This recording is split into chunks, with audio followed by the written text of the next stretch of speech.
Call this meeting to order. Welcome to meeting number 140 of the House of Commons Standing Committee on Government Operations and Estimates. As always, colleagues, remind everyone again, just keep headphones away from your mic so we can protect the hearing of our very valued interpreters. We have two witnesses today.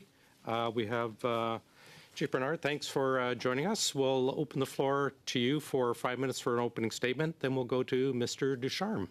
But Chief Bernard, the floor is yours. Go ahead, please. Thank you very much, and I do apologize for the inconvenience. I'm not very technical savvy here. Greetings. I am Joanna Bernard, the Assembly of First Nation Regional Chief for New Brunswick. The Assembly of First Nations is a national organization representing First Nations and their elected chiefs across Canada. The AFN's mandate is received from First Nations right holders through resolutions. It is important to have a clear understanding of who right holders are for work related to policies, frameworks, and strategies. I welcome the opportunity to speak to you on the topic of Indigenous procurement. I must note that First Nations require direct consultation on this matter. Procurement policies at all levels of government need to be inclusive to reflect diversity and equality. The distinct-based approach is required to transform the Indigenous procurement landscape. The federal government needs to fulfill its duty to consult and accommodate First Nations on procurement issues, to effectively review and advance policies. This will help eliminate wasteful and corrupt procurement procedures. Equitable procurement policies have an important role in supporting First Nations economic development and meaningful reconciliation. Procurement policies at all levels of government must be inclusive and distinctions-based, moving away from one-size-fits-all approach. The federal government's 5% target is reflected in the United Nations Declaration of Rights of Indigenous Peoples Action Plan, which we uphold. However, the 5% is the minimal target. The population of Canada is estimated to be 5% First Nations people. If the government is to close the gap with First Nations and lift communities out of poverty, procurement contracts need to reflect an increase beyond the minimal target. The 5% minimal only maintains the current economic status. When First Nations businesses have the capacity and support to participate in bidding and winning contracts, economic prosperity can be reinvested into communities and help them thrive. In October 2019, the AFN prepared an evergreen report on updates and revisions needed to better support access by First Nations businesses and procurement in Canada and focus on the federal procurement portfolio. The Government of Canada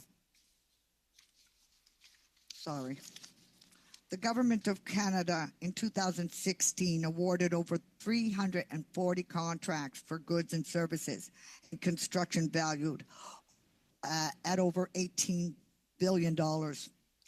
However, targeted Indigenous procurements under the procurement strategy for Aboriginal business, as it was known then, only totaled 93.5 million in 2015, representing less than 1% of all federal procurements.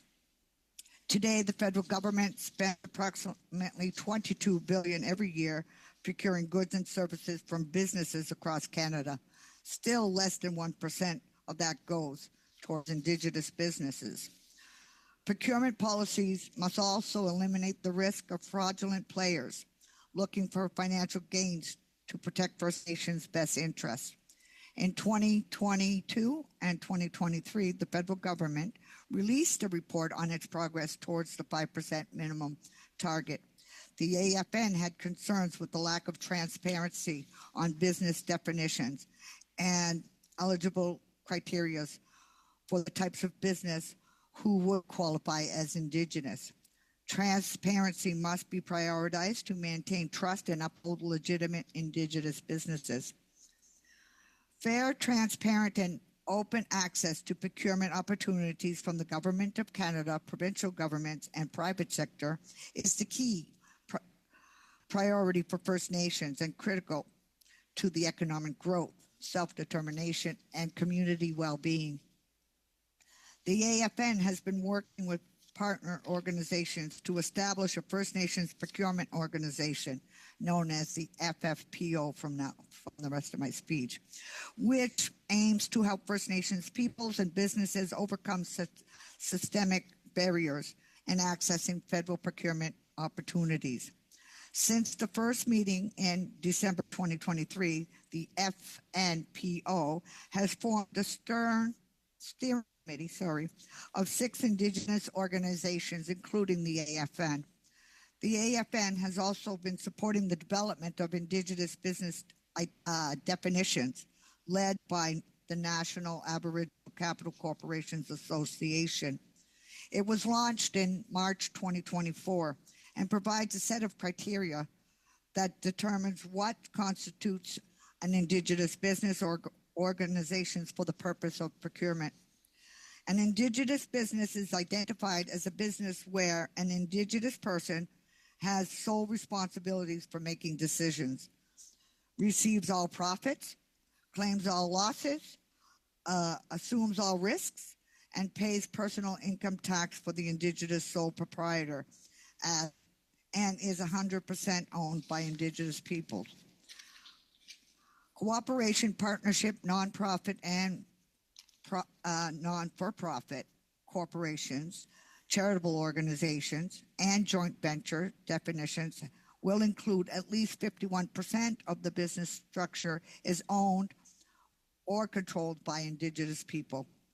There is currently no consistent way of verifying the legitimacy of Indigenous businesses, which creates a risk of false claims, tokenism, exploitation by bad actors.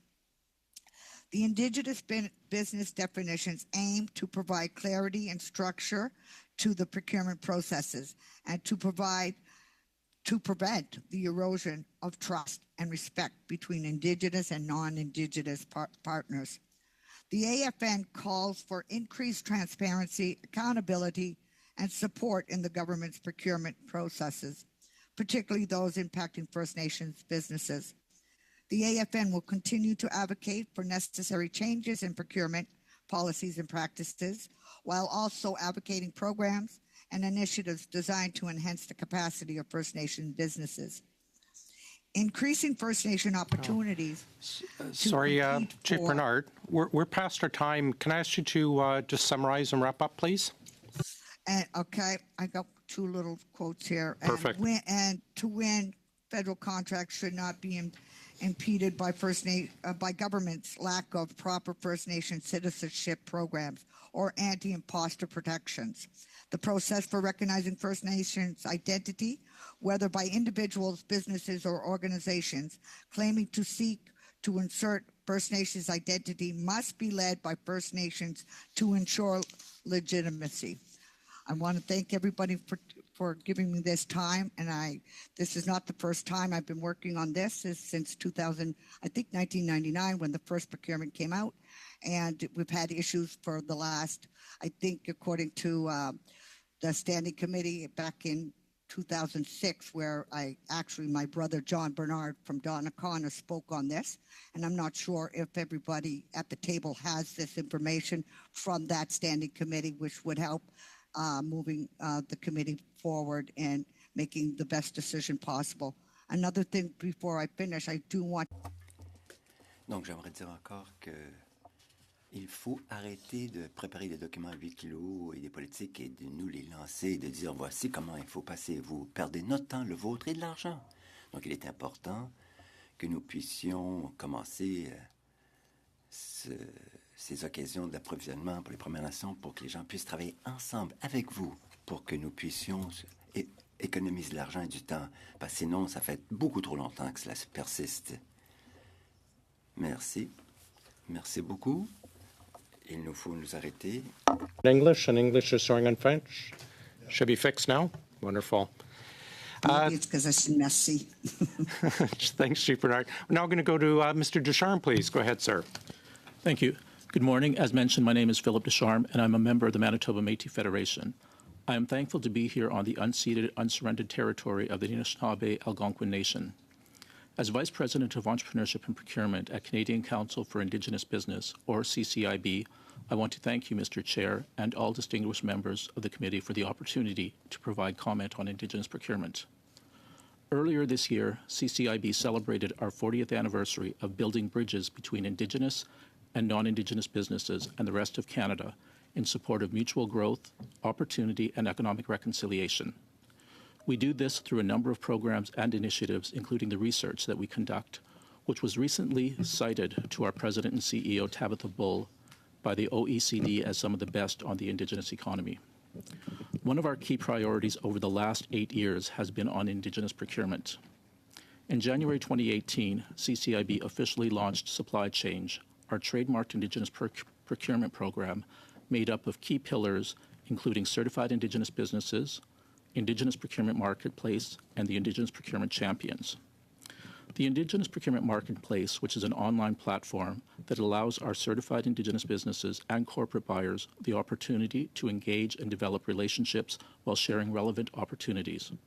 There are currently over 1,300 certified Indigenous businesses and 155 Indigenous procurement champions and advocates within the Indigenous Procurement Marketplace. CCIB certified Indigenous businesses are members of CCIB who we certify through an internal audit process to confirm at least 51% Indigenous ownership and control. We require proof of indigeneity. Self-identification is not accepted. In addition to the proof of indigeneity, we require business documents that prove the share ownership and controls meet the threshold of 51% Indigenous ownership and control. Upon yearly renewal, all certified Indigenous businesses are required to attest that ownership and control has not changed. However, if the validity of one of our certified Indigenous businesses is questioned at any time, we confirm the data we have on record to the extent of confirming membership within the community. If we find that a business no longer meets the definition, their certification is revoked. CCIB has long advocated for targets and reporting on Indigenous procurement, and we were pleased to join Minister Anand on August 6, 2021, when she reaffirmed a mandate of 5% of Indigenous procurement and required reporting on a set timeline. Additionally, other levels of government and numerous corporations have publicly disclosed Indigenous procurement targets, including the Yukon Territory with a 15% Indigenous procurement target and the City of Regina with a 20% Indigenous procurement target. These Indigenous procurement policies are instrumental and necessary to rectifying historical injustices and empowering communities that have long been marginalized and intentionally excluded from the economy to the benefit of corporations and every individual in Canada. The policies are not merely about meeting quotas, but are required to foster economic opportunities for Indigenous people and communities.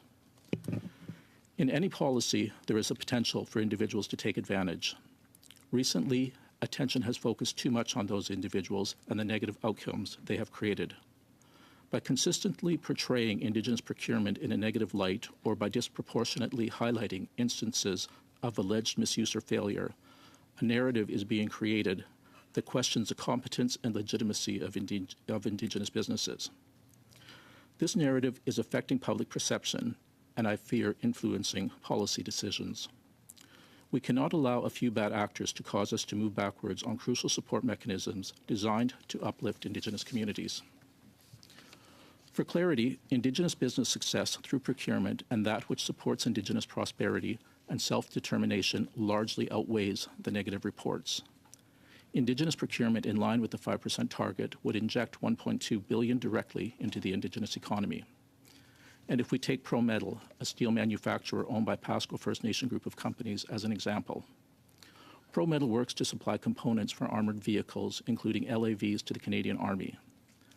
PFN Group's procurement success is in enabling the construction of 46 new homes, expansion of the high school, and the opening of a 12-suite long-term care facility. This is just one example of the impact successful Indigenous procurement can lead to. In closing, we are not blind to instances of identity fraud, and we acknowledge that there are businesses who have taken advantage of policies and that this has resulted in benefits not reaching those for whom they were intended. However, as in any policy, there will be people who will manipulate the system to make it work to their advantage. The wrongdoings of a few should not call into question the need or value of Indigenous procurement. The solution is not to punish those for whom the policy is built, but to strengthen the policy. I would like to thank the committee for the opportunity to contribute to this important topic, and I look forward to answering any questions you may have. Thank you. Thank you very much, Mr. Ducharme. We'll start with Mr. Genuis, please, for 6 minutes. Thank you, Chair, and I want to really thank both of our witnesses for their testimony. I want to share with you that people in my constituency are seized with the importance of advancing truth and reconciliation, and as part of that, with promoting and supporting economic development in Indigenous communities. We want to make the system better. We want to do more to promote economic development, and it is in that spirit that we pushed for this study to take place. I also want to highlight that this committee has been studying procurement abuses in general. We've seen serious problems with procurement under this government, and our goal is to strengthen procurement to provide more benefit for Indigenous peoples, for all Canadians, and for taxpayers as well. Now, Minister Haidu told the INAN Committee in March that the federal government's Indigenous contracting program has one objective: to verify Indigenous identity. She said, quote, "The Indigenous Business Directory is to provide assurances to other departments, including Public Services and Procurement Canada, that the people on that list are Indigenous. That is the sole purpose of the list," end of quote. Meanwhile, while she was telling this to a committee, according to Revelations in Global News, her officials were telling applicants that all they had to do to verify Indigenous identity was upload a picture of a bunny. Now, we've all heard the expression, "you had one job." One job, according to the minister, to verify Indigenous identity. And then all you had to do to verify Indigenous identity was to upload a picture of a bunny. This committee ordered documents on subcontracting because when you get an Indigenous set-aside and you subcontract work, a certain percentage of those subcontracts are supposed to be to Indigenous companies. Not all, of course, but a certain percentage. And yet across departments, we found that there was no tracking whatsoever of subcontracts. So the minister says that the purpose of this program is to verify Indigenous identity and then spectacularly fails to put systems in place to verify Indigenous identity. And I note that as part of it, that it seems that the qualification of an Indigenous business by this government doesn't line up with the way that Indigenous business organizations and communities are qualifying and defining Indigenous organizations. So I would like to hear from the witnesses what your reaction is to these revelations about an absence of verification of Indigenous businesses and what can be done to ensure that procurement that is supposed to be for Indigenous businesses is actually for real Indigenous businesses. Maybe we'll go to the Chief online first and then Mr. Ducharme here. Thank you very much for the question. It's been an issue since the beginning of the program, as you know. Sorry, I'm going to ask you to hold on 2 seconds. We're barely hearing sound. We're going to turn it up on our end. Can you just give us a couple seconds?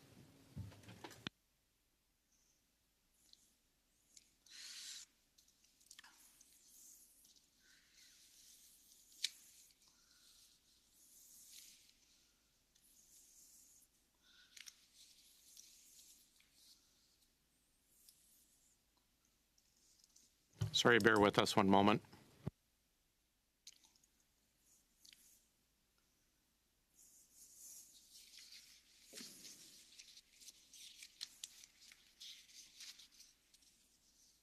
Do you mind starting again, Chief Bernard?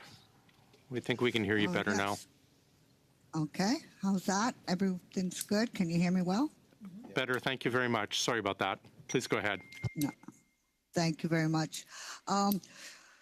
Yes, it's very, very important. It's been an issue from the very beginning in regards to this strategy, where there have been token Indians. There's been, sorry to say, you could pick up somebody on the side of the street. If they're Indigenous, they become that token Indian, and there's no qualifications needed for that Indigenous person. So there's some work to be done in that aspect also, ensuring that the Aboriginal is, capable of having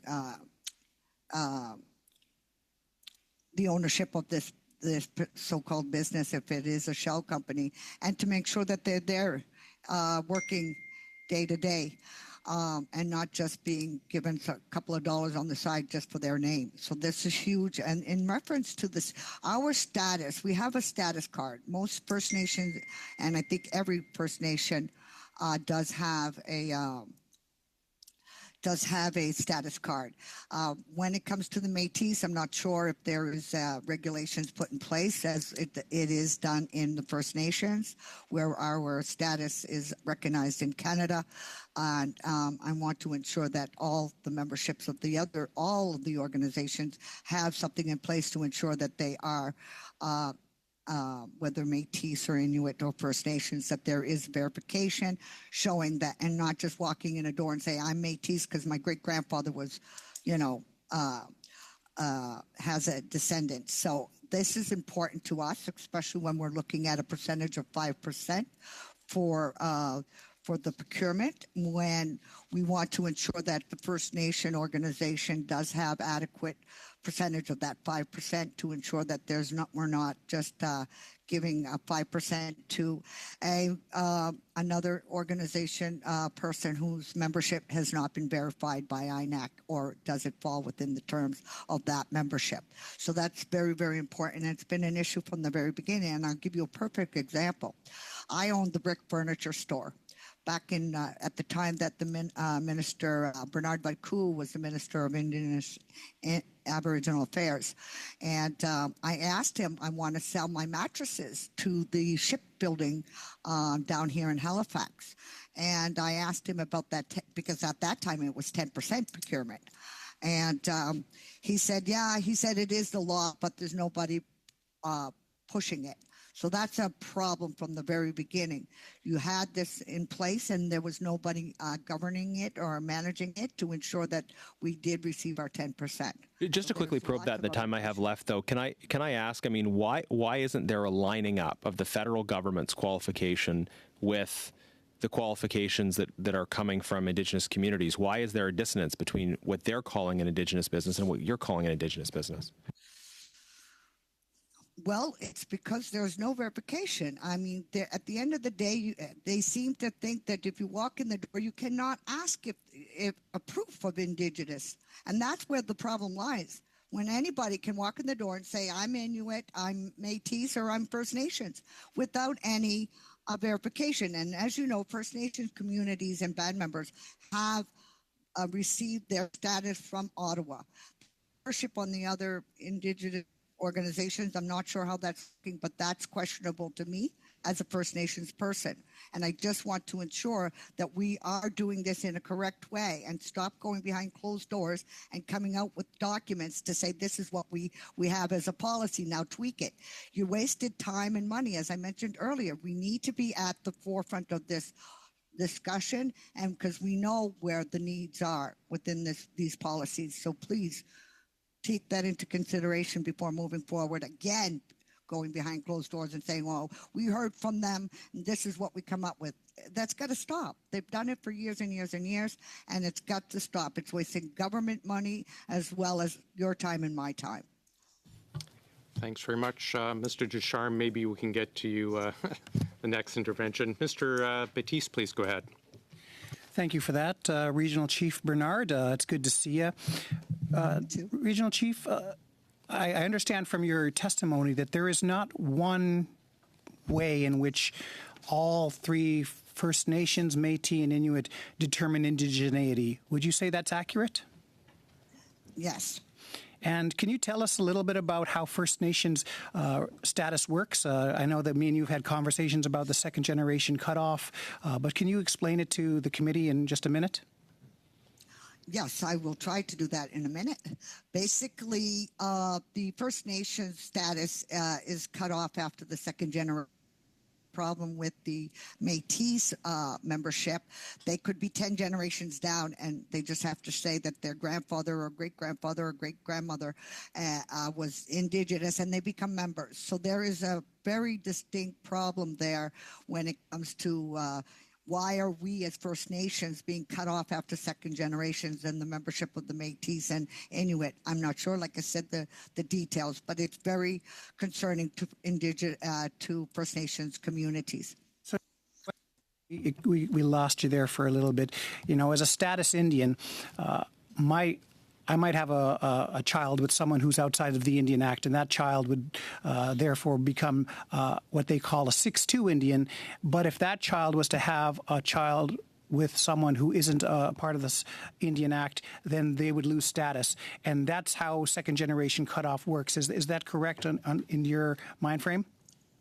Yes, it is. When you're speaking of status, because in a lot of communities like mine, we are allowing our descendants to become members. They may not have status, but they are band members of our communities because we have control of our membership list. Status is a different story. But if a First Nation person who is non-status can prove maybe a letter from the Chief of Council, yes, they are members of our community, then they should be. So the complexity involved in this, Joanna, is much more than just having a template for who is and who isn't Indigenous. Do you think that, and you know what, I'll go to the Métis as well in terms of asking this question. Is there one way to determine who is Métis between all of the different Métis organizations in Canada? Well, you look at me as representing the entire Métis. I am Métis myself, but I don't represent. To your understanding, is there one way in which we determine Métis that's uniform across Canada? Manitoba Métis Federation, you have to have a family member, a descendant that was attached to Métis scrip. All 8 of my great-grandparents have Métis scrip applications. They have their X they weren't able to read. You go through that, they have to go through the St. Boniface Historical Society, provide all your genealogy documents to prove who your descendants are to qualify for Métis. But there's no cutoff, correct? There's no second generation. They won't tell you you have to marry within that. No. Okay. Do you understand that? Would you say that the Manitoba Métis Federation have the same criteria as BC or Ontario?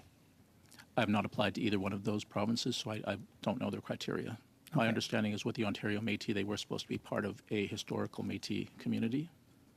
Well, I guess in terms of being able to answer this question, do you think that First Nations, Métis, and Inuit should all have a distinct way of determining who they are, that they tell the government on how to do this instead of basically the government trying to find one box to lump everyone into Indigenous and say, check this box and show the determination, when you have a various way across not just this country, but across the world of determining indigeneity? There should be. I think for First Nations, the one that are losing their status after 2 generations, as Chief Bernard said, that the community, they're band members, they don't have the status. Mm-hmm. But I think that should be allowed because, I mean, just because you've married outside of being Indigenous, that still makes you Indigenous. So I think Indigenous people are the ones that are best to determine who's an Indigenous person. But I guess the question is, instead of just saying Indigenous in a blanket way, should we make it distinctions-based where we have the First Nations determining who's a First Nation, the Métis determining who's a Métis, and the Inuit determining who's an Inuit, instead of trying to lump them all into one box? If you're going to distinguish between the 3 Indigenous groups, yes. Do you think that would be helpful? It would be helpful, but it could also cause challenges, I think. I think it seems as though we're being separated. We've always been separated as Indigenous peoples. I have cousins that are First Nation members that I consider brothers or sisters, but I'm Métis, and I feel that we're always trying to be separated. It feels like people are nervous if we came together, we'd be stronger as a collective. I think that's one way of defining it, but if there's different criteria for different folks, don't you feel that it should be within those communities to determine themselves instead of trying to make one program work for everyone? Because as you said, there's no cutoff date for anyone involved in Métis in Manitoba who's related to script. But you've just heard from Regional Chief Bernard that after 2 generations, the Indian Act ensures that there's a cutoff date. So how can you be fair to both and say, here's what we're going to put on the table for everyone when we know that one only can just pass their genes down for 2 generations and one can do it in perpetuity? Well, I think what I did agree to Chief Bernard was saying that they do recognize them as a band member. I'm saying that they're not just because the government with the 2-generation cutoff makes them not status. They are still Indigenous in my view. And I think that was the community that has decided they're a member and they're part of the community.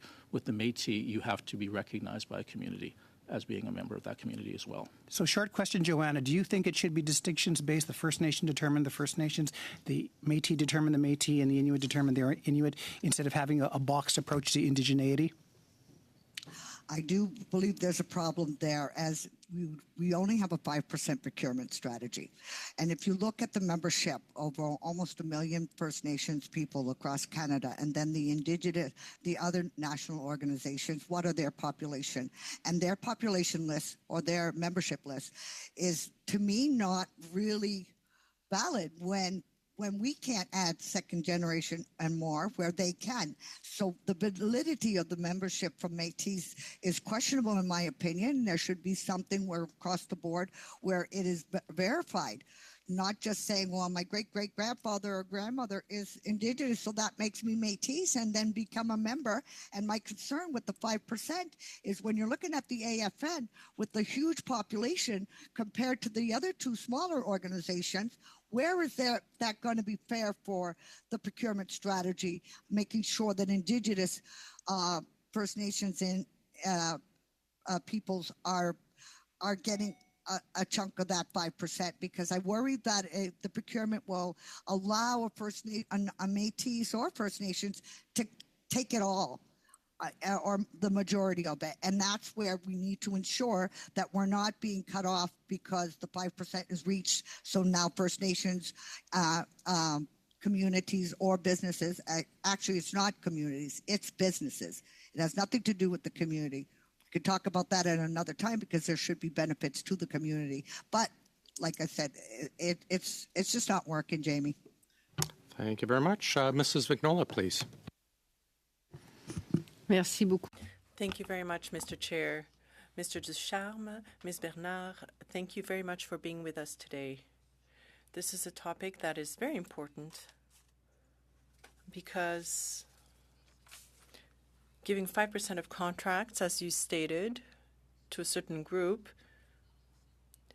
is only a small, very small part of all government contracts, as you stated. Unfortunately, there seem to be businesses that are being used as a front. That is, a business that is not Indigenous will associate itself with an Indigenous business, and then in the end, the work is done by non-Indigenous people and businesses. Of course, the person who is directing the Indigenous company will get a part of the money, but the rest of it will go elsewhere, and that takes away the real impact that this policy could have. Now, the goal of this policy is to ensure a better life and autonomy for Indigenous communities and better growth also. In the end, that's what we're aiming for. My first question on that, and then afterwards I'll ask about how to prepare for more autonomy. My first question is the following. How can we ensure that an Indigenous business, I'll start with you, Mr. Ducharme, and then Ms. Bernard afterwards, if you could answer, how an Indigenous business is not used as a front, rather. How can we make sure that doesn't happen?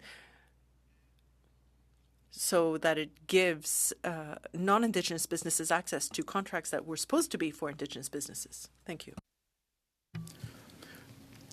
I think that can be achieved through audits of the actual contracts. If you look at the contracts, if it's a joint venture, and you go through all the subcontracting, you see where the payments are going, how much of the money is actually staying with the Indigenous community, that should be the amount that's reported. If you look at some of these big contracts, they could be up to $100 million, which is a JV. That full $100 million is getting credit as Indigenous spend. And in reality, there's no way that it's $100 million. And in best case scenario, if the Indigenous partner has the 51%, they would be getting potentially $51 million of the value of that contract. That should be something that's reported to make these companies that are getting advantage of this to say, okay, you know what, we're going to get a $100 million contract that's going to go so far to the 5%. And in reality, only maybe 5% of that 100 million is going to the Indigenous. Only that 5% of that 100 million should be reported as Indigenous spend, and that would bring the numbers down to more realistic and showing that the true benefit that's going to the Indigenous communities or businesses or peoples is what is spent. So I think there has to be audits, post-award contract audits. Madame Bernard? Definitely seems like there's a lot of work to do to ensure that this is done correctly and to ensure that it is over time immemorial. The government is giving us under the Indigenous file all this money, but if you look at whatever they're giving us, the percentage of that money doesn't go to the communities. It's going to the organizations to administer the work to be done in Indigenous affairs. So the numbers should reflect the money that is going to the communities and not the amount of money the government is putting up to pay non-natives to do a lot of this work and make it look like you've given all this money to the Indigenous people, whether it's a procurement or anything else. There's a need to ensure, as I mentioned, there's only 1% of the procurement that was given out in 2015, and if you look in your records, it's going to look like you've given way more than that, but yet the numbers have been totaled at 93.5 million in 2015, but you're saying that there was billions of dollars given, and so there's a concern there. There needs a lot of work to be done, not only on this issue, but other issues within the procurement. Merci beaucoup. Thank you very much. Mr. Ducharme, I'll ask you another question. And I'll use your own story to illustrate, and mine, I mean, by association, because I'm in an urban community. When we're in a rural or remote community with classes that count less than 10 people, sometimes that we need to go study elsewhere, that can complicate things. There's very little access, and they're complicated to education, that is, when you live in a remote community. Does that aspect, in terms of growth and autonomy, economic growth and autonomy for a community that is not having easy access to education easily, can that put a brake on things? Should we focus on that also so that it can help create businesses later among Indigenous, Métis, and Inuit communities? I think putting in tools that are going to help people that come in from out of their communities to better equip themselves to be able to be successful is required. I think when we look at Indigenous procurement, a lot of our urban-based businesses, stats show that we're hiring Indigenous peoples. We're bringing them into a place where they're comfortable. We're providing different working conditions for them. In Saskatchewan, some of the companies, when an Indigenous person comes in, they let them take time off in the fall to go do goose hunting or to do the hunting season. And I think by increasing our opportunities for our Indigenous businesses, we in turn are hiring our own people. And I think this is sort of similar to what you're talking about, I think, is creating a safe environment, an environment where they can grow. And again, our Indigenous businesses are proud. They bring in someone, they train them, they get their certificates or get their red seal. They may leave to another opportunity, but it has given success to a cousin, to a family member. I consider us all family members as Indigenous peoples. Merci beaucoup. Thank you very much. Oh, and I'll ask another question later. Thank you, Mrs. Vignola. Mr. Bacharach, please go ahead, sir. Thank you very much, Mr. Chair, and thank you to Chief Bernard and Mr. Ducharme for joining the committee today on this important topic. I wish I could be with committee members in person today. I'm actually in Terrace British Columbia, in the northwest of the province. And I'm here to honor the memory of Chief Don Roberts of Kitsim-Kalem.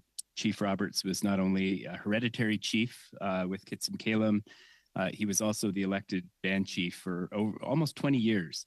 And I mention this because among his many strengths, Chief Roberts was a strong proponent for Indigenous business and for economic development in his community. And so today, as his family prepares for his memorial this afternoon, my thoughts are with all those who are missing Chief Roberts. And this is a really important topic and an interesting one. I think it's also, as has been mentioned, it's a bit fraught because, as Mr. Ducharme said, the focus on the instances of fraud and I guess you could say identity theft risks overshadowing the successes of Indigenous businesses. And I want to start by just noting and agreeing with that important point. I'm curious about the target setting by the government and whether setting a 5% target and directing the public service to achieve that target through procurement risks overlooking some of these instances of problematic procurement. That is, does it create an incentive to overlook these in the interest of meeting the target? We heard from Mr. Ducharme that, if you were to subtract the value that is being subcontracted out to non-Indigenous businesses, the actual value being delivered to legitimate Indigenous businesses would be significantly less. And therefore, the government would miss its target and would probably pay some political price. So my question for Chief Bernard and Mr. Ducharme, does the target itself create a problem when it comes to ensuring transparency and integrity in the Indigenous procurement process? Do I go first? Sure. Thank you. So does the target cause a problem, as basically in reference to getting to that 5%? And I think one of the speakers mentioned something about, prove your status by downloading a picture of a bunny just to show status. This is ridiculous, and this came out of the government department telling this person to do so. So there alone tells me there is a problem. They're trying to reach their target, and that this is what they're doing. It's just not the way to go, for sure, and it is causing an issue amongst the Indigenous communities or businesses. I keep on saying communities. I want to identify here because this procurement may help the communities because the Indigenous businesses are in that community. But if we're also looking to advance our communities with economic development, we have to look at giving Aboriginal benefit to the communities. Where a First Nation business gets a contract, they agree to maybe giving scholarships. If there's a percentage of their revenues, they can give scholarships within their community to help the students, as mentioned by one of the speakers, helping our students. It's not easy to take a student out of the community that's way up north and sending them to school out of their region. That costs money, and we just don't get enough from the government for that. So I'm looking for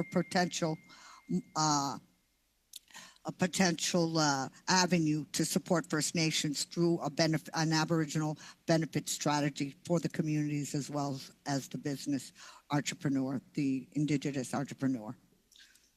Thank you. Mr. Ducharme? Thank you. I do believe the 5% was required. It was after the 5% was mandated that a lot of the work was done. Again, the 5% is just the floor. It's we need to have at least that 5%. And again, unless we have targets and we measure and report, there's never going to be success. If PSAB, PSIB, whatever, it's been a few different names, has been going on this long, and there's never been a set target, there has been no movement. I know there's been issues. I think the way it's set up right now, the government is close to meeting that 5%. But again, I think we still have to look at the actual audit of the contracts to see that value. And the 5% is very important because if we don't have something to strive for or reach for, it's never going to happen. But again, that being said, it can also cause some issues because people think it almost feels like the other 95% of government contract peoples want a portion of our 5%, which really makes it difficult for us. So, but I think the 5% is very important. and it's a start. If I could clarify, you're saying that the target is important because it motivates the government to increase Indigenous procurement, but that the target shouldn't come at the cost of the integrity of the procurement itself. Is that a fair characterization? Yes. Okay. Now we've talked about your organization, Mr. Ducharme, does maintains a directory of Indigenous businesses, and there's a process for certifying businesses and ensuring the integrity of the directory. Indigenous Services Canada also has a directory of Indigenous businesses. Is there an opportunity there to reconcile these two directories and have one directory that is informed by the work of organizations like yours? I think there is. I am quite confident with the directory that we do have. It was interesting when one of the first speakers did say that the Indigenous Services Minister said that their sole purpose was to confirm indigeneity. My understanding was the Indigenous Business Directory was made of different components, not just indigeneity, but to show the ownership and control with those documents. We don't do the certification for the government, so I can't speak to what all their processes are, but I know that what we do, we try to the best of our ability to ensure that these businesses that we do certify do meet the criteria, and we do require the documentation. Again, it is something that is received from the status cards for First Nations, for the Métis people. It's the MNC governing bodies, as well as the Manitoba Métis Federation and the IBD. So I think we could do it quite well, and I think we've proven ourselves with our corporate members. As I said, we deal a lot with corporate Canada, and we have a lot of opportunities for Indigenous businesses. Government procurement is not the be-all, end-all for Indigenous business. It's a piece of the pie, but I think we have a good program. Mr. Chair, do I have a couple of seconds for one more question? No, we're about a minute and a half past your time. Okay. Before we continue with the next round with Mr. Genuis, colleagues, as is our habit, or my habit, we've let the first round go past everyone's time, which is fine. It's an important study, but please, for the next rounds, leave ample time for answers and responses from our witnesses. Mr. Genuis, go ahead, please, sir. Mr. Ducharme, just very directly building off the round of questioning we just had, you have a list of Indigenous businesses. You work hard on it. You engage to make sure that list is accurate. It's reflective of very clear criteria. The federal government does not use your list. They have their own list, and we've seen various revelations about how flawed their processes are. I don't understand why the federal government wouldn't just engage with Indigenous leaders, Indigenous business organizations to say, can we use the list you're developing to identify Indigenous businesses for our own procurement policies? Is there any impediment that I'm missing to simply taking on this collaborative approach that would use the work that's already being done? I think it would be a very simple process to have us recognized. And I do know with Defence Construction Canada, when they talk to Indigenous businesses or corporate Canada for subcontract opportunities, they do talk about the CCIB Indigenous Business List. Unfortunately, right now it's not recognized. They still have to be within the Indigenous Business Directory.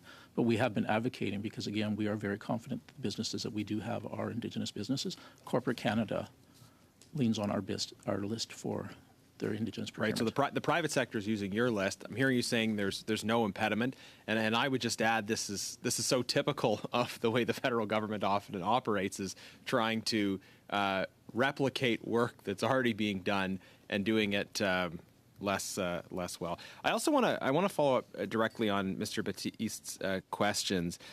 When it comes to Indigenous identity, I think we all understand that there are going to be some complex or marginal cases, but there are also some very clear-cut cases. As part of one of these investigations, a reporter was able to get certification, so-called, through an online attestation. Now, I believe that Indigenous identity is something real. It's not how you feel. It's not something that someone like me can just decide they want and claim it. It's something that is real and objective.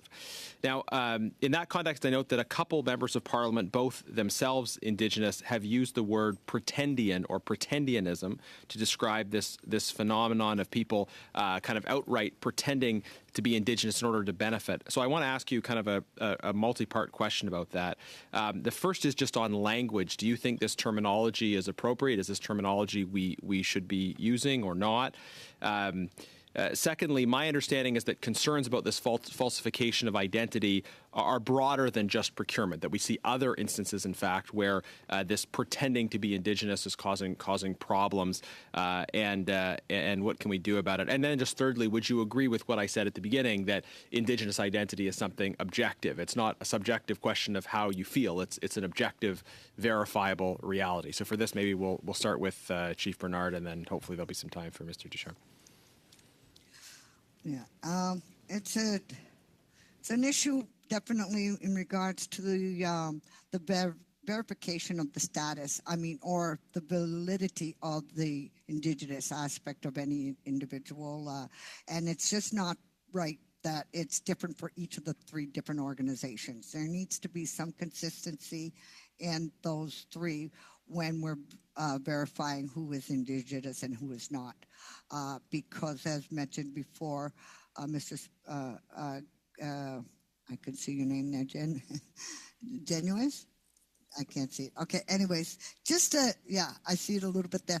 Just to say that it needs to have some consistency. As First Nations status goes, it's cut off at the second generation, whereas the other issues and validity of indigenousy is there's no, it's a free-for-all. As mentioned before, you just pop up a bunny picture and you're Indigenous, which I don't understand how that ever happened.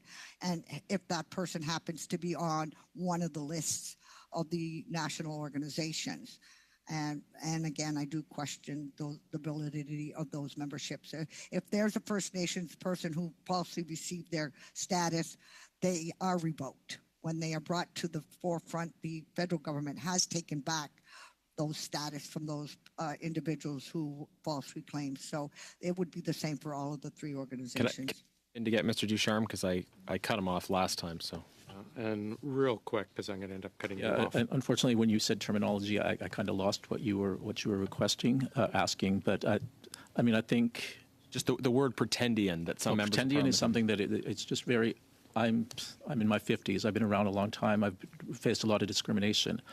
When I first started hearing people pretending or trying to be Indigenous, I took them at face value. Why would someone want to be Indigenous with all the issues that we had in the prairies to be Indigenous? I mean, if I could have hit it, I would have hit it, but I couldn't hit it. I was physically visible as an Indigenous person. So the pretendian is something that's it's a very personal thing that, I mean, it's shocking that it's happening and it's sad, but again, sometimes it is. People are taking advantage of it, but anything, people try and take advantage. You're always going to find unscrupulous people that take advantage of being Indigenous.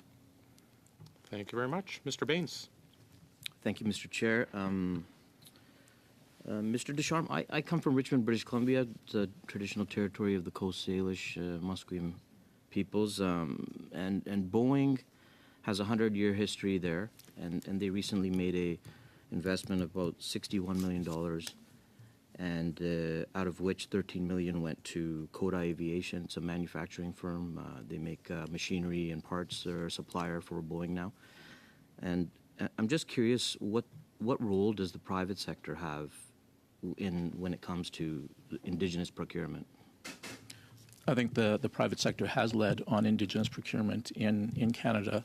I'm more familiar with what's going on out west. I'm from Saskatchewan, but I think if you look at the resource sector, they have led the way. When you look at the Wood Buffalo region, all that's been done there. I think corporate Canada is also a little bit more flexible. They can when they look at their procurement opportunities, if the top guy says, you know what, we're going to use this person, it's going to happen. It's a little bit different, but I think corporate Canada, I think, is realizing that by utilizing Indigenous businesses, it is growing the Indigenous economy. Ultimately, it's always a business case. I mean, when you grow the Indigenous economy, hopefully they're in turn are going to be buying your products or services. But I think corporate Canada is really making a good effort. Coda Aviation, again, which you outlined, was one of the first Indigenous businesses to get a Tier 1 contract with the Navy on submarine retrofitting. So again, it is showing success, and I think corporate Canada has done a great job. And I know that it was discussed earlier about the directory and you said CCIB has its own, and the government has its own. How are there commonalities between these lists, or how different are they?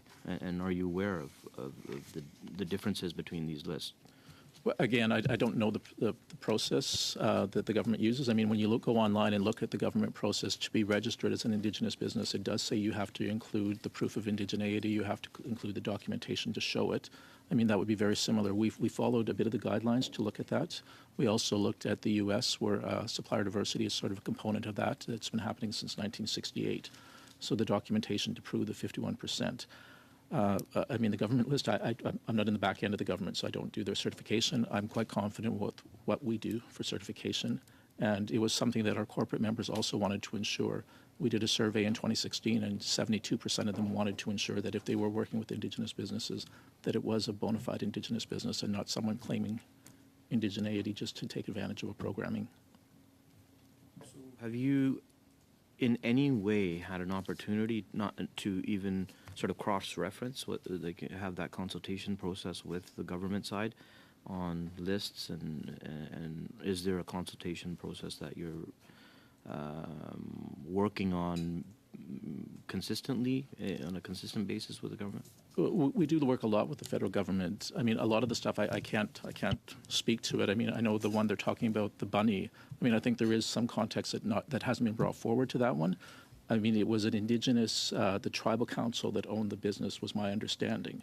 And some programs you have to upload a document. So, I mean, maybe the documentation showed that this company was owned by Pasqua First Nation Tribal Council, but the programming required a picture of a status card or a picture of a Métis citizenship card to be uploaded. So it's possible that person would have said, you know what, just upload a picture of a bunny. Something has to go in there to be able to make that system grow. Again, so many things, people jump to conclusions and try and make it worse than what it is. We don't know the full extent of what that certification process was. So I wouldn't want to throw them under the bus and say they're not doing it right, because I think they are trying their best. And I think the government, and I mean, even having these discussions is showing that it is something that's valid, and we want to make sure it's going to be successful. How much time, Mr. Chair? Okay, and I'm just going to ask a little bit about the Indigenous business supply chain. Is it generally possible to find and use Indigenous businesses throughout the supply chain? How hard is that process? I'm just wondering, like, when we talked about a target of 5%, that's just a minimum, right?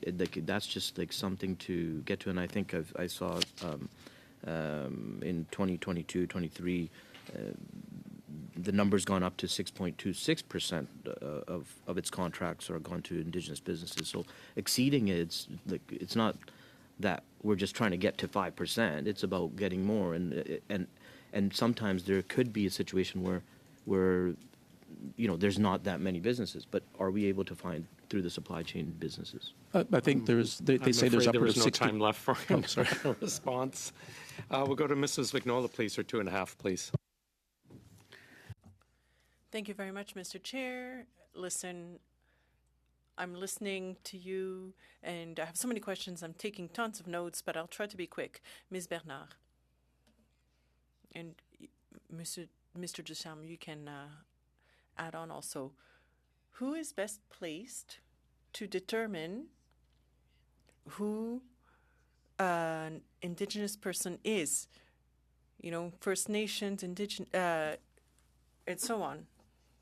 The federal government or elsewhere? The government, federal government, is telling us here whether we're status or not for the First Nations. They're not doing that on the other side, whether it's Métis or Inuit. They're doing it on their own. They don't have the government doing the second generation cutoff like the government does for us as First Nations. So there's a concern I have there. And if the government wishes to continue.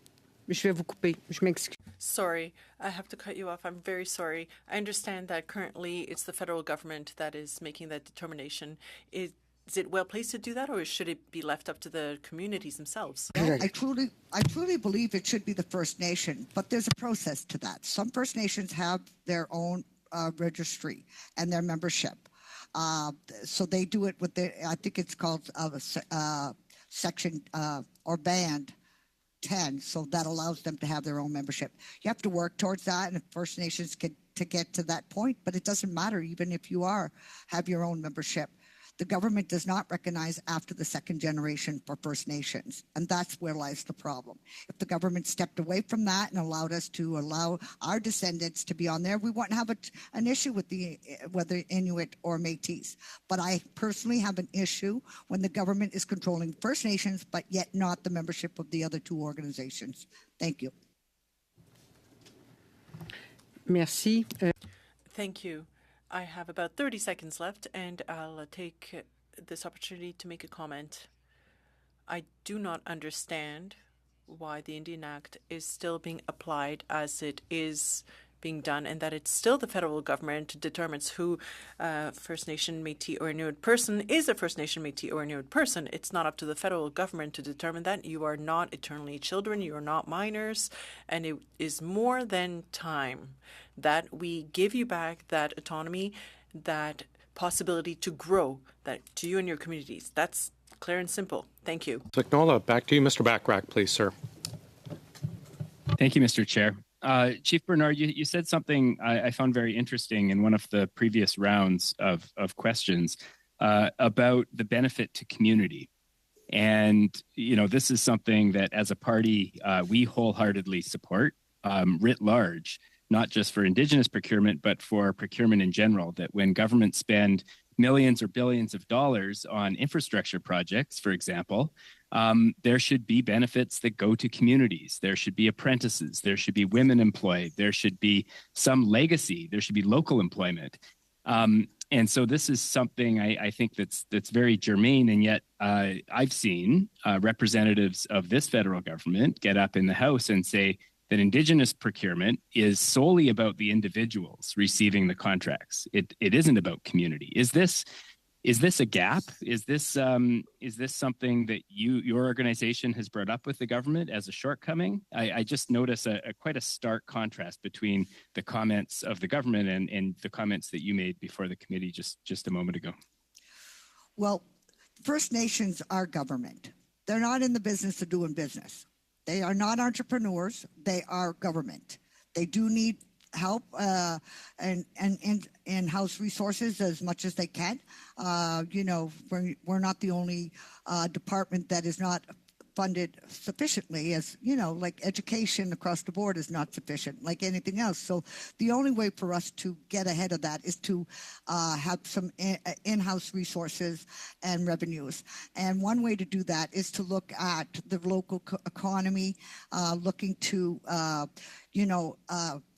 set up a scholarship to help our students get to school, or to help build a park, or help build a health center. These are the things that benefits could go to the community. So there is a difference between Indigenous entrepreneurs who are not government, and you don't want the government to be involved in this.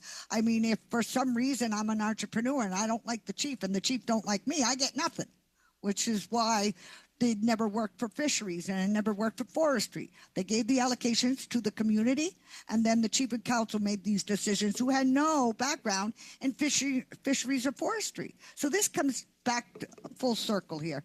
That's where we are today, and we need to look at ways that we can benefit the communities through Aboriginal benefits, which would it be a percentage to help scholarships or anything within that region where that work is being done. Thank you. Thanks. Thanks very much.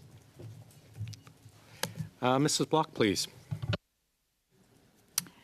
Thank you, Chair, and thank you to both Chief Bernard and Mr. Ducharme for joining us today.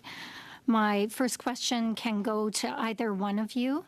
In August of 2021, the government made its target of having each department award at least 5% of their total contract value to Indigenous-owned businesses mandatory. So it's my understanding that before 2021, there was a target, but it wasn't mandatory. Can either of you comment on the level of Indigenous participation in federal contracting prior to this target being made mandatory? Well, I think if you looked at the numbers are quite a bit lower, that they weren't there. I think it was showing maybe around 1% of it. I think it was first announced in 2019, where I think it was part of the mandate letter to look at setting a target of 5%, and that was when we first started talking about the 5% Indigenous procurement target. It is still difficult for a lot of businesses with the federal government and federal procurement. I think it needs to be simplified. I think they need to look at some of the levels of requirements for their contracts. A $150,000 or $100,000 contract requires the same amount of work as a $10 or $20 million. Small Indigenous businesses and all smaller businesses in Canada don't have the resources to do that. So I think there is still some struggles, but some of these other big ones, like when we look at the reporting from 2023, where it was on paper at 6.27% of the value went to Indigenous businesses, but in reality, we did not get that. Thank you very much. And that's a great segue into my next question. As you noted, it was reported that the value of government contracts awarded under the program has risen sharply to $862 million in the 2022 fiscal year, which is up from $170 million in the 5 years prior. And according to the 2022-2023 ISC report on the mandatory minimum 5% target, it was reported that 6.27% of all contracts were awarded to Indigenous businesses. And on the face of it, that would appear like the government has already exceeded the targets that they set for 24-25. However, as we all know, the devil is often in the detail, which is why our committee undertook this study. From bombshell reports over the summer, we know that this government has done little to no vetting of businesses to ensure they qualify as Indigenous businesses, and my colleague has done a great job in digging into that. But, you know, when we were passing this motion to study this program, we were told by government members that we didn't understand what the purpose of this program was all about, and that it was running just fine and accomplishing the purpose for which it was created. Are you concerned at all that the current government sees no issues with the abuse that has been uncovered, particularly the so-called rent-a-feather scheme, or the lack of concern about verifying the Indigenous identity of businesses before giving them access to the program? And I'll turn to Chief Ducharme. Sorry, Chief Bernard. Thank you. I do want to note that those numbers have not been verified. The research that you did shows that it went to an Indigenous company, but if you look deeper, you will find that that is not true when you go into each individual contract and who was part of it. Was it a shell company? Even though in your reporting it shows that it's Indigenous, it may not have been. So in reality, that so-called 6% is probably down more like 1%.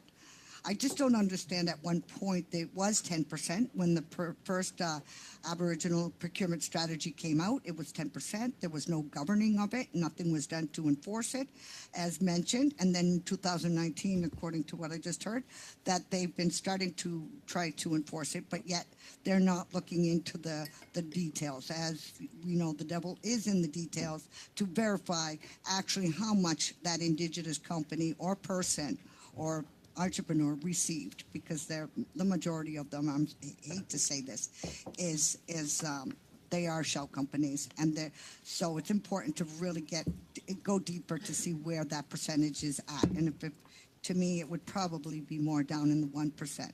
But I'm not understanding here that the government is now wanting to give 5%, but couldn't even manage the 10%. So what's going to be different now? Anyways, thank you. Thank you. Thanks. Back to you, Mr. Batiste.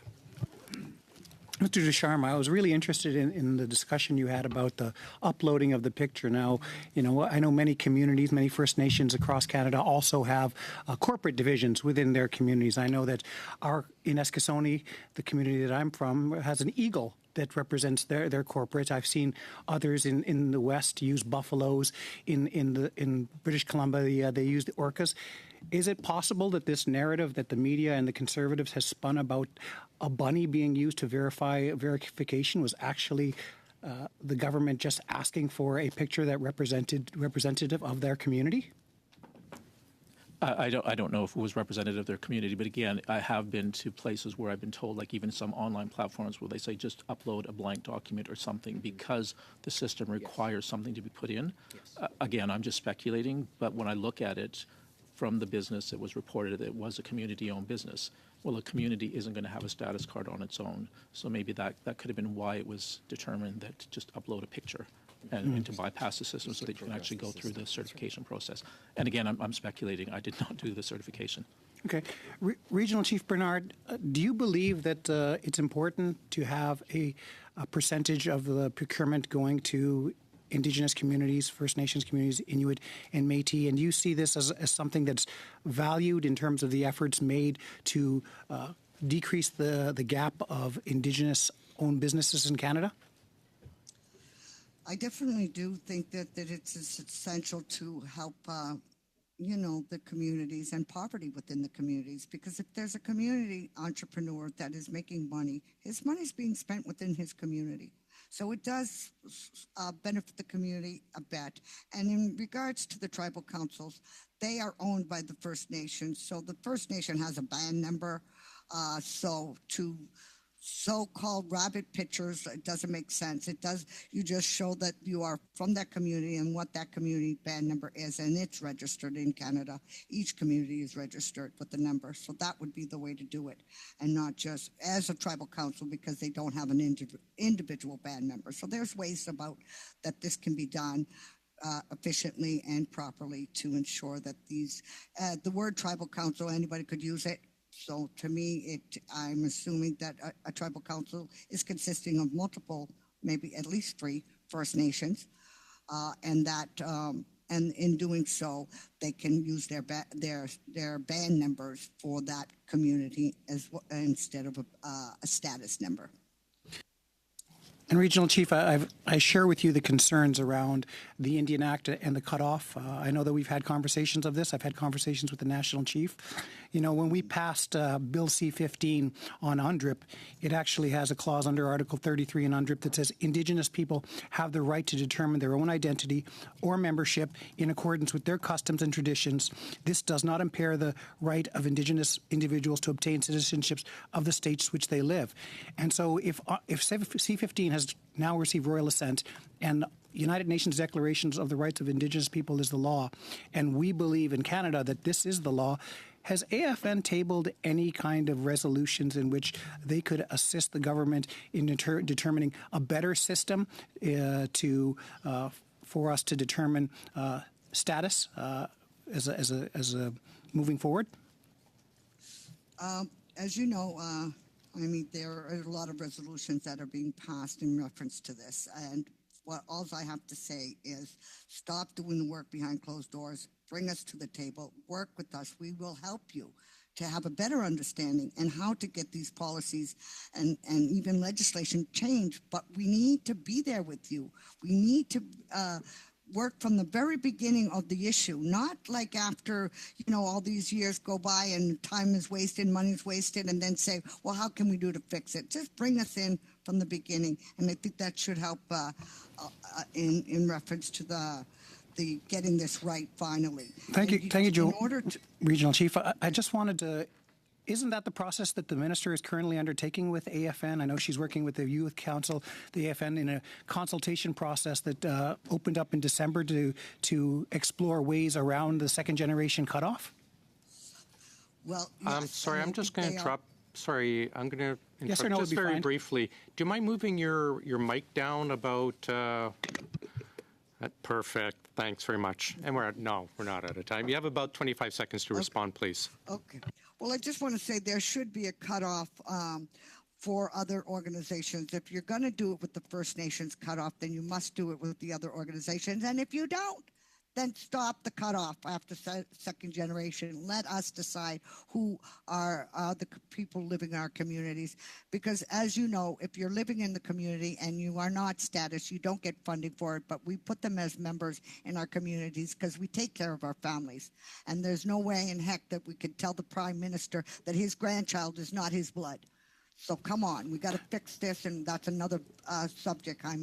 You know as well as I do. Yeah, thank you, Joanna. And just if you could, I'm out of time here, but if AFN has any reports or resolutions that they could table to help this committee determine what they feel is the best way to determine First Nation identity, I think that would be very helpful. And I think that before the end of this committee, that document would be really well received by this committee.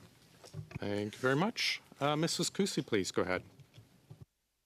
Thank you, Chair, and thank you very much, Mr. Ducharme and Chief Bernard, for being here with us today.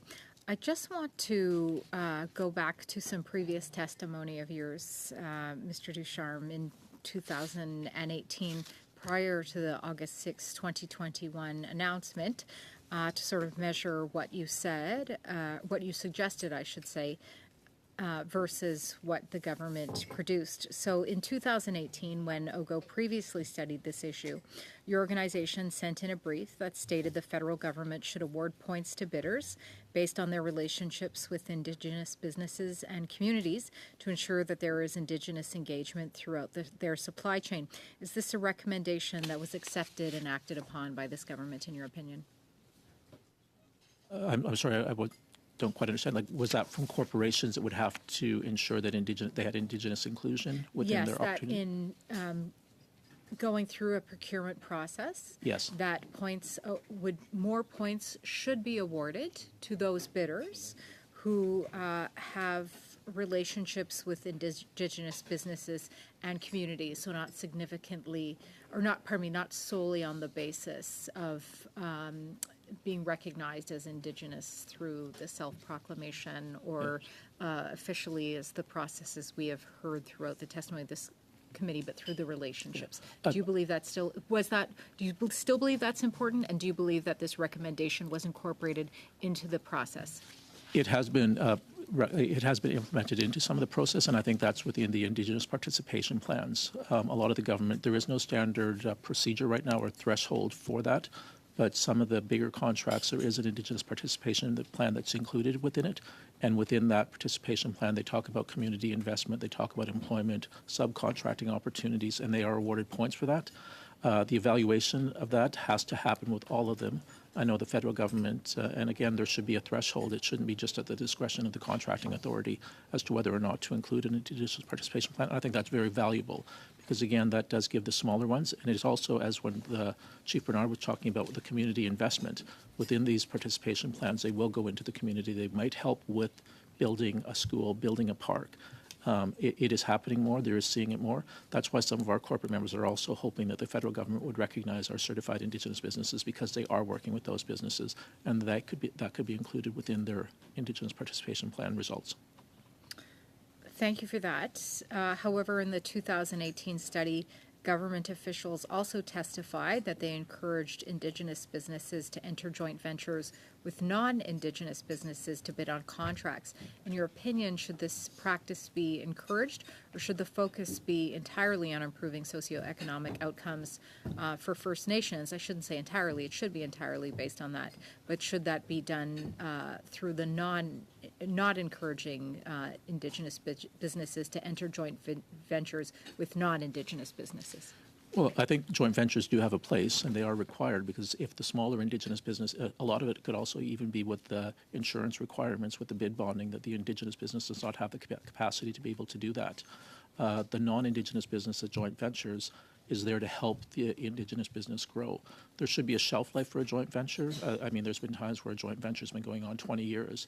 If it's a true joint venture, that non-Indigenous partner should have helped that Indigenous partner be able to become their own prime contractor themselves.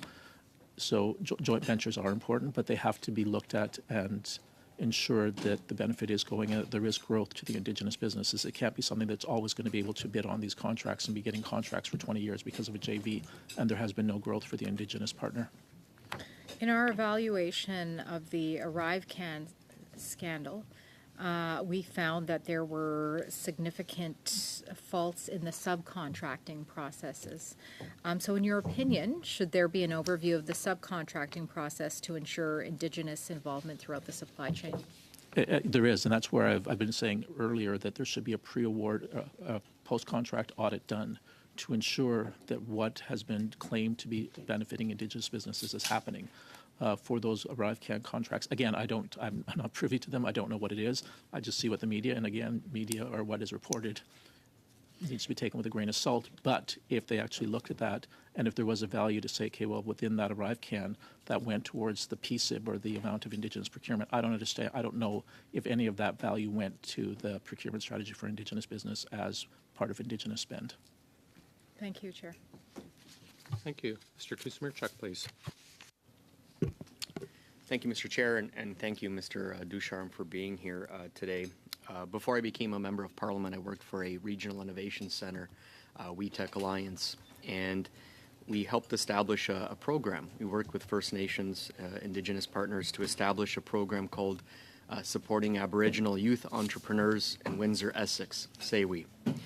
Fantastic program, and it's through that program that I got a chance to also learn about the incredible work of the Canadian Council for Indigenous Business, the CCIB. Wonderful organization, great work. And I also learned that the fastest growing segment of entrepreneurs in Canada are Indigenous businesses. And there was one particular young entrepreneur who started a company called Culture Shock, selling jewelry and apparel. And I can tell you the immense pride we all felt when that entrepreneur opened up a bricks and mortar storefront in Windsor several years ago to great success. It was wonderful to be part of that. How important is it? You mentioned, you yourself in your opening statement mentioned a successful company that was very successful through its procurement, through this procurement process, federal procurement process. How important is it, in your opinion, to share the success stories of Indigenous businesses working through the federal procurement program? How important is it to get those good stories out? Thank you, and thank you for the compliments for CCIB. I would also like to recognize that our president and CEO, Tabitha Bull, is actually sitting right behind me. She should have been up here, and I think a lot of our success has been as a result of the great leadership that she's brought forward to CCIB. But I think, again, what we need to do, and as Indigenous people, quite often, we don't want to brag about ourselves. It's hard for us to promote and brag.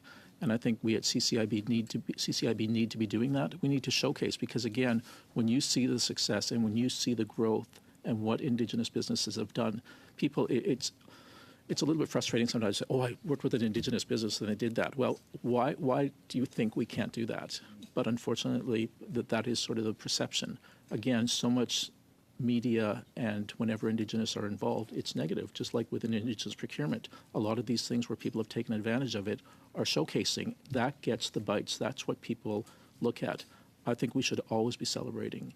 We do that through our award systems at CCIB. I've had some of the great friends. I mean, Chief Bernard was talking about John Bernard. I was working with John in the 1990s, and I mean, he's been one of our Indigenous leaders. He's actually won a Lifetime Achievement Award through CCIB for entrepreneurship.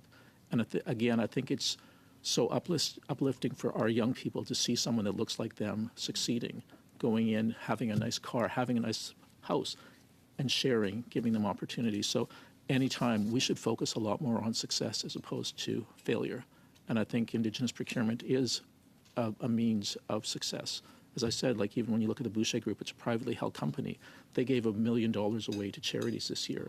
They employ 40% Indigenous people from 80 communities around the country.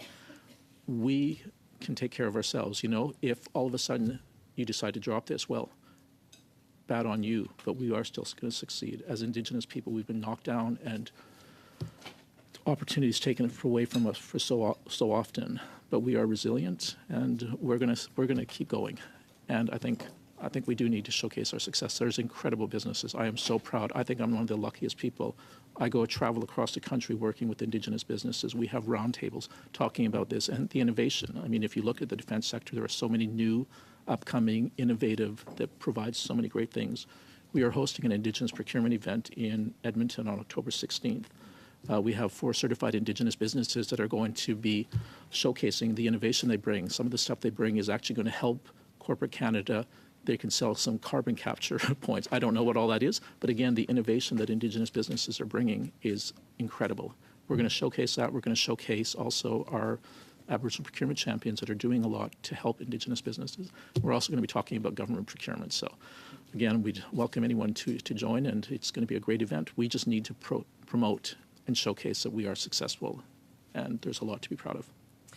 And I would love to have a conversation with you about how we can, including ourselves here, the media, spotlight those tremendous, uplifting, positive stories about tremendous Indigenous businesses and success stories. Would love to work with you on that. But I understand the work of this committee wanting to strengthen the program.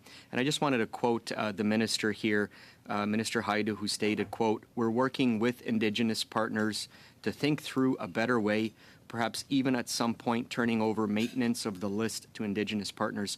So I just wanted to get on the record. We are working with First Nations, Métis, Inuit, with our Indigenous partners to make sure that we are improving this program so that it serves our entire Canadian community and Indigenous partners. Thank you. Thank you, Mr. Kusmirchuk. And Mr. Ducharme, thank you for choosing the great city of Edmonton to showcase its successes. Mrs. Vignola, please go ahead. Merci, Monsieur. Thank you, Mr. Chair. Mr. Ducharme, I agree with you. We also need to showcase the successes, what's going well. Now, looking at what's not going as well, it's really to try to improve things. That's my point of view. Sorry for the interpreters, but I'm a positive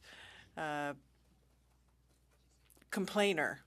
So I'm trying to find what doesn't work in order to try to solve those problems, to have something constructive happen. Now, one of the problems, among the problems that your members are faced with, I mean, stop me if I'm wrong, but I think one of the problems is kind of caused by the Indian Act. I have trouble with that name. I don't like it. I don't like saying it. So that means that somebody who wants to get a loan but lives on reserve will have all the difficulty in the world getting that loan because they have no way to guarantee it. Am I wrong in saying that it's a burden, it's an obstacle, a significant one for Indigenous entrepreneurship? It is a very significant one. And again, I think that's where sometimes joint ventures have had to come into play because the Indigenous business or the Indigenous community was not able to get the bid bonding, was not able to get the insurance, and they would have to get that through their joint venture partner. But again, it is a real struggle for Indigenous businesses. I have a great friend who's got a business, but she's actually had to store her equipment off reserve to be able to get financing, to be able to access to be able to purchase that equipment. So it is something. Again, the Indian Act. Of full disclosure, I'm not completely familiar with the Indian Act. I really work on procurement. A lot of these things are sort of different with it. That act has been a challenge for our Indigenous businesses. And I think, again, when we talk about the challenges, we do want to hear the challenges, and we have been fortunate. I mean, we have lobbied a lot with the federal government for certain changes, and there have been changes made. Indigenous businesses have always been held to a higher standard than any other group. When you look at social procurement or supplier diversity, we had more regulations and rules on us placed to be able to identify as an Indigenous business than other groups are.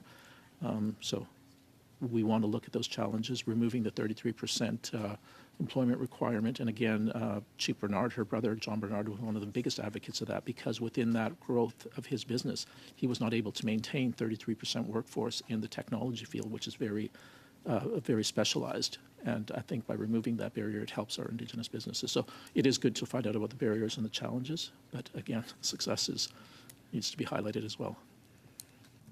Merci beaucoup. Thank you very much. Brad, please. Thank you, Mr. Chair.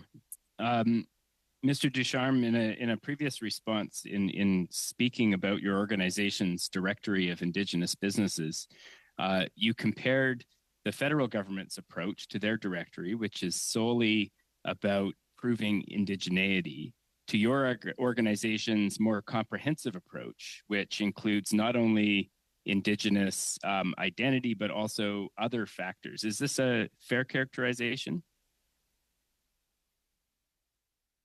Well, I think if you go on the Indigenous Business Directory, I think to be included on the Indigenous Business Directory, it does ask that you have to supply more than just proof of indigeneity. You do have to supply the documentation to prove the ownership and control meets the 51% criteria for to be classified as an Indigenous business. Maybe you just attest to that without actually providing the documentation. I don't know. I don't do the certification for the federal government. But we do require my that question documentation. was just about the distinction or the difference between your organization's directory and Indigenous Services Canada's list. Whether it sounded like your organization was utilizing a more comprehensive approach to certifying Indigenous business than that of the federal government. Perhaps I'm wrong. That was my impression just based on previous remarks. Well, I think if you actually went into the Indigenous Business Directory and look at the requirement for being included, I think that documentation is required. It's not just to say you're Indigenous, because you still have to prove that there's an actual business, that you're the owner of that business. So there is documentation.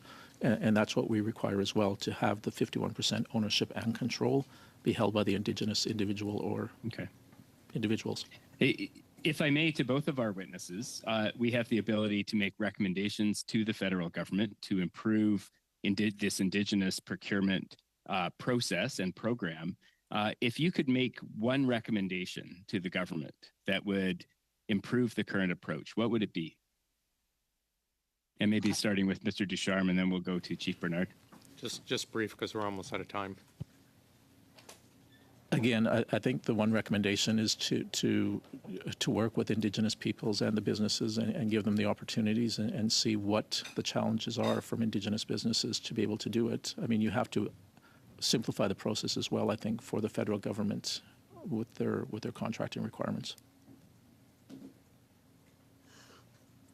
Since the first meeting in December of 2023, the FNPO, which is the First Nations Procurement Organization, has formed a steering committee of 6 Indigenous organizations, including AFN.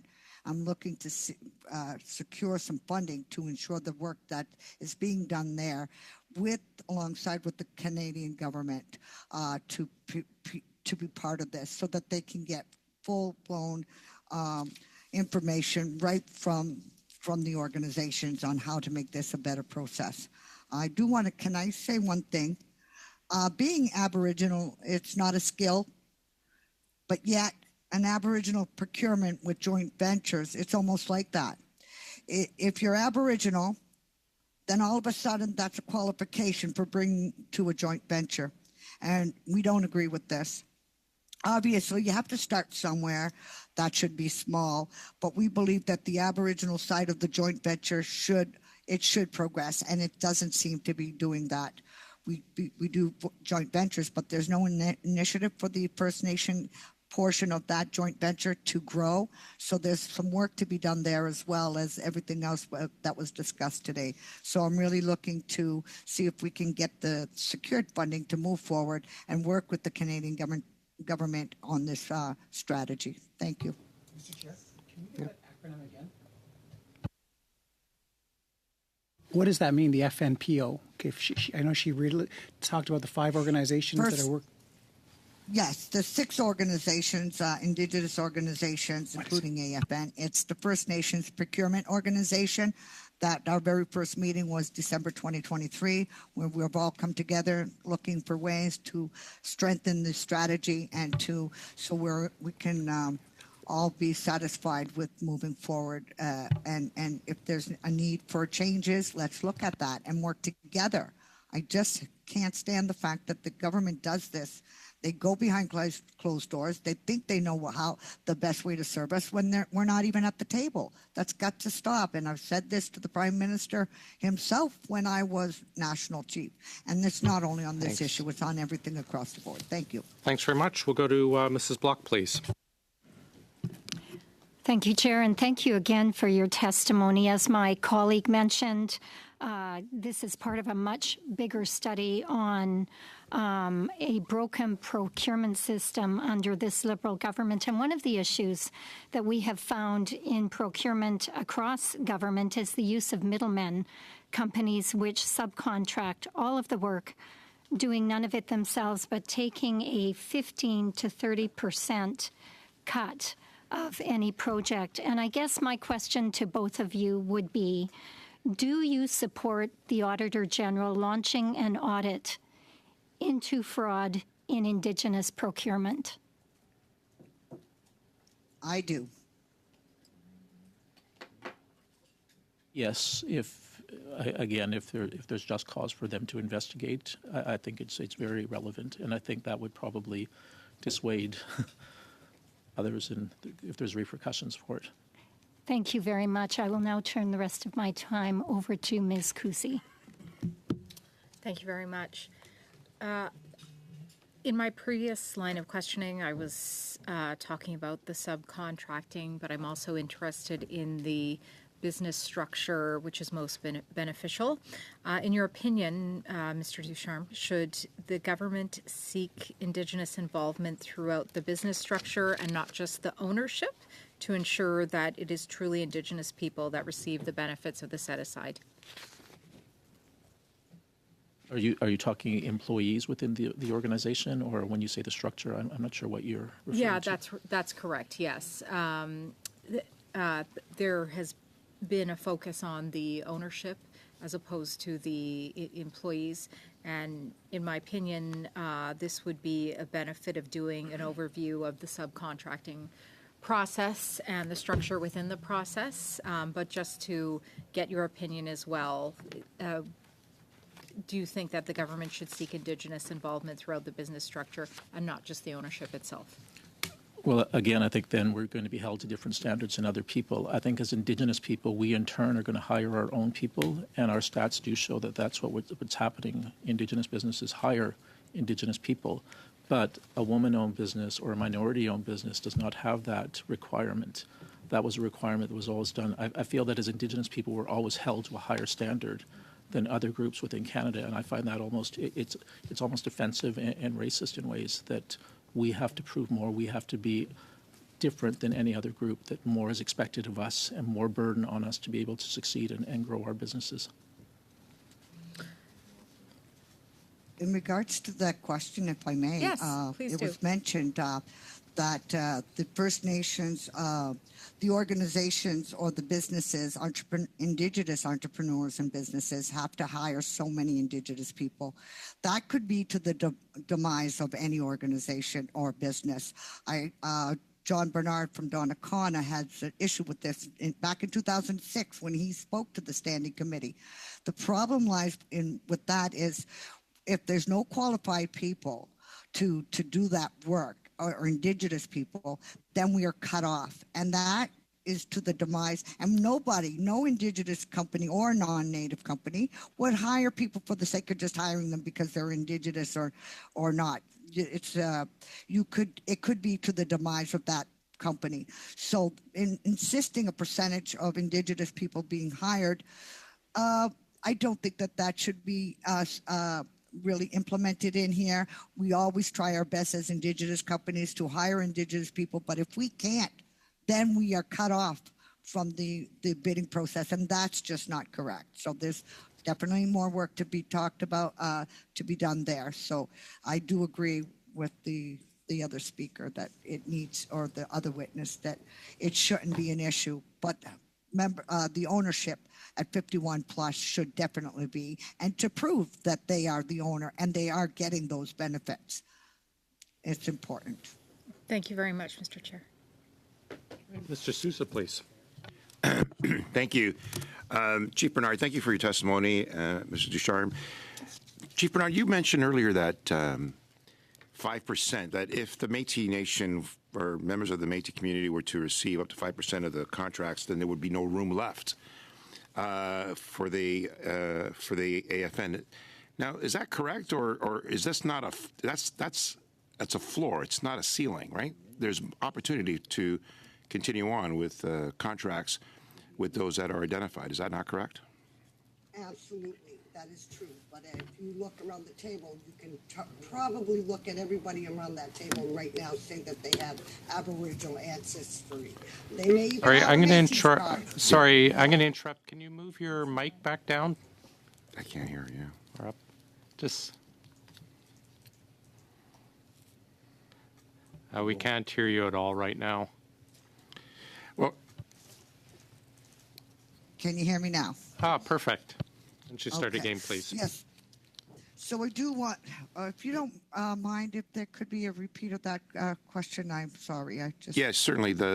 You mentioned earlier that should the Métis community receive up to 5% of the contracts, then there would be nothing left for other identified Indigenous communities. Is that correct? Or is that not a floor as opposed to a ceiling? Well, as you know, it is the floor. The minimum is 5%. So hopefully that we can get above that, and that's not the concern I have. The concern is the three national organizations, Inuit, Métis, and First Nations. The population is different. So in taking 5% and dividing it among three nations that could access some of these.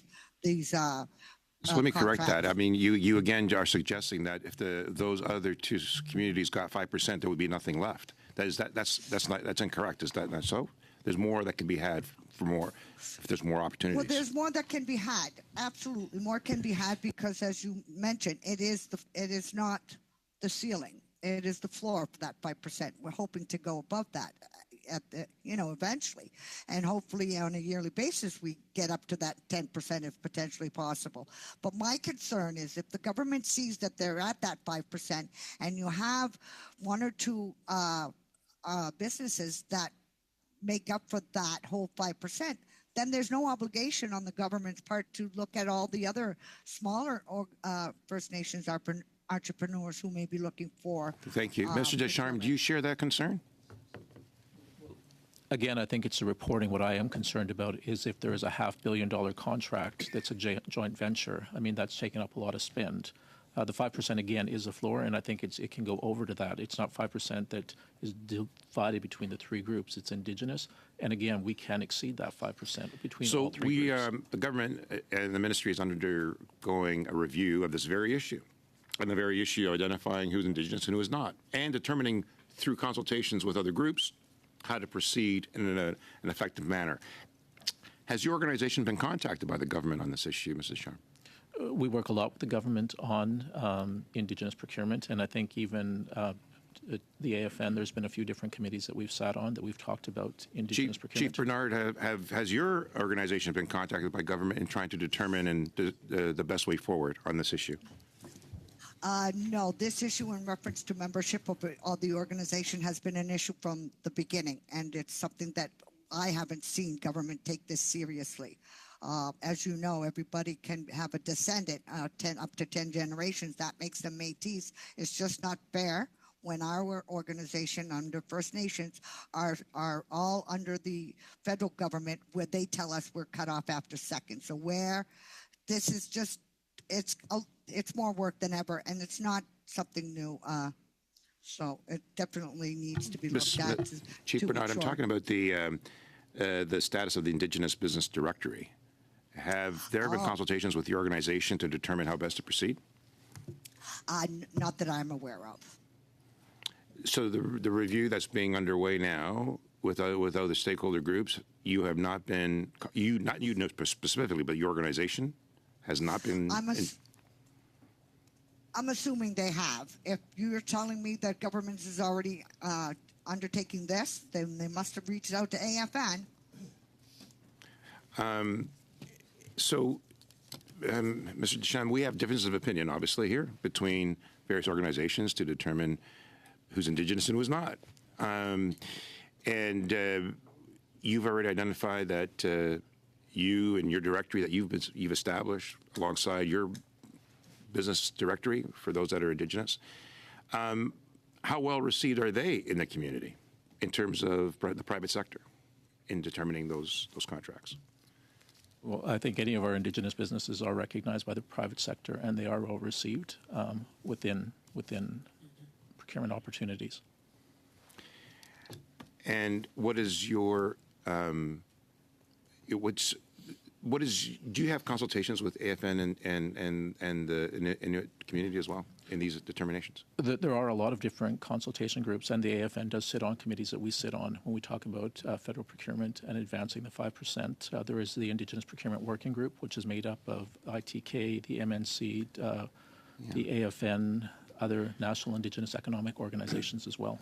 And so when we talk about bigger contracts and the partnerships with those that may not be Indigenous, especially with the subcontracting, is there not an over requirement to have about, I believe it's 33% overall in terms of Indigenous? Well, I think the 33%.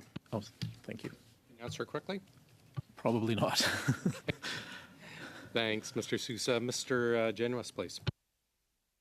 Thank you, Chair. As this is our final round, I just want to underline our view that Indigenous peoples in Canada have struggled heroically against incredible odds, and so many Indigenous entrepreneurs are doing incredible work supporting themselves, their families, and uplifting their communities.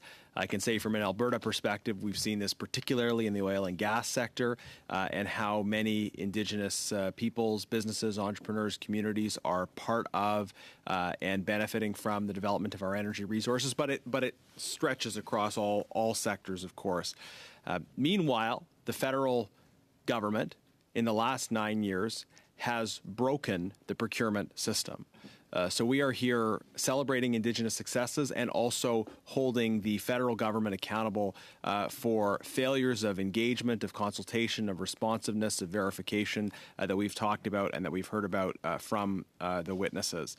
I have one question for each of you. Mr. Ducharme, one of the things I see in the procurement system in general is a favoritism for insiders, for incumbent players. And the Procurement Ombudsman has written about this, for instance, in the context of ArriveCam, where you have a whole bunch of criteria put in place that say you must have a certain number of existing contracts or existing work with the federal government.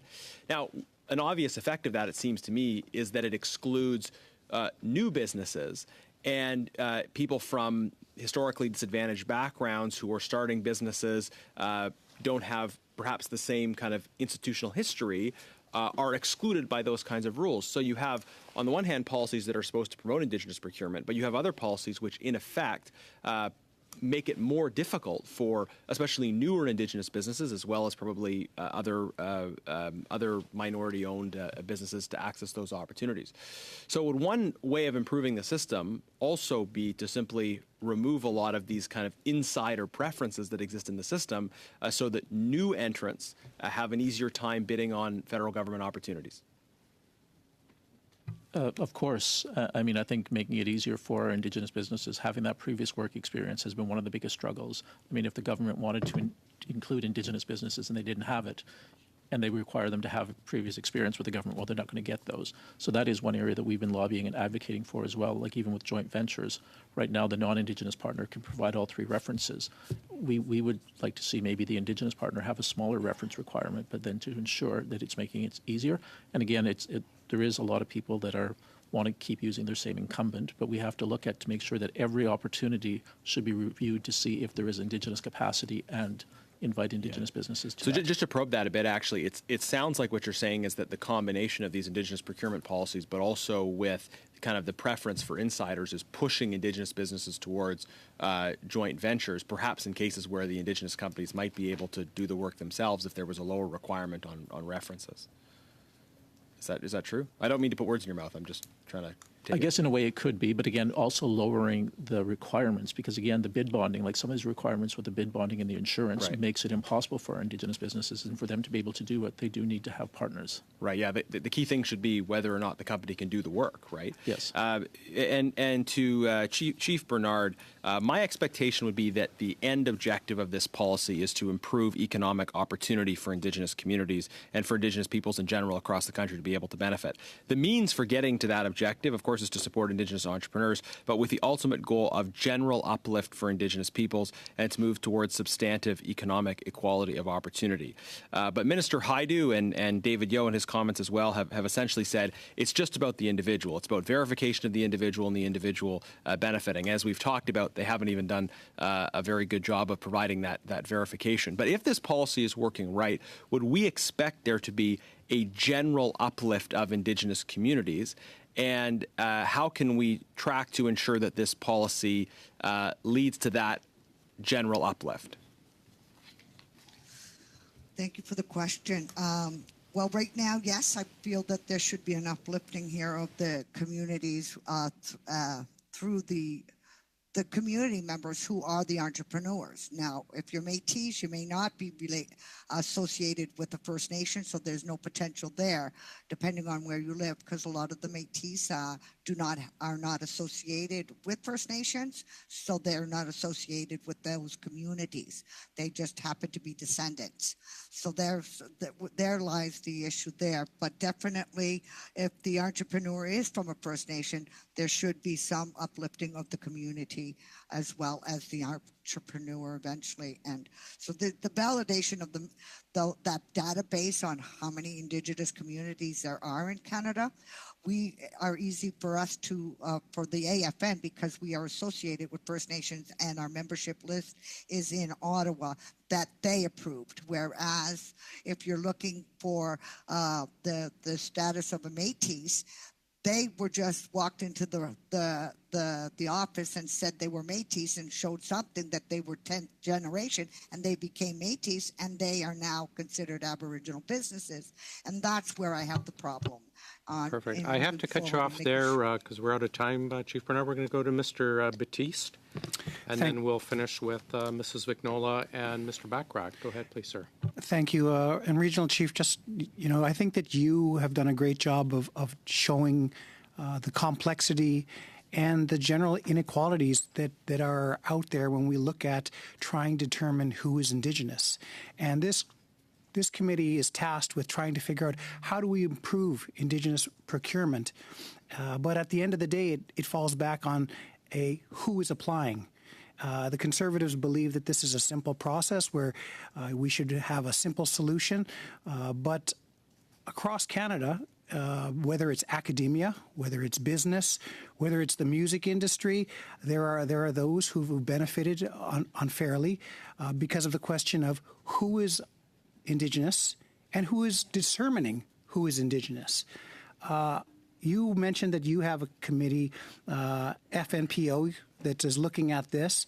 Do you have best practices or a working document that you'd be able to share with this committee on what your views are on how to determine indigeneity in a fair way?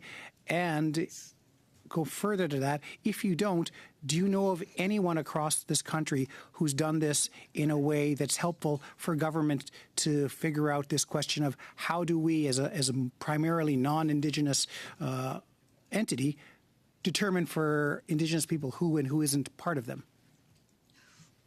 Well, I believe the First Nation Procurement Organization, the FNPO that I mentioned, is just started.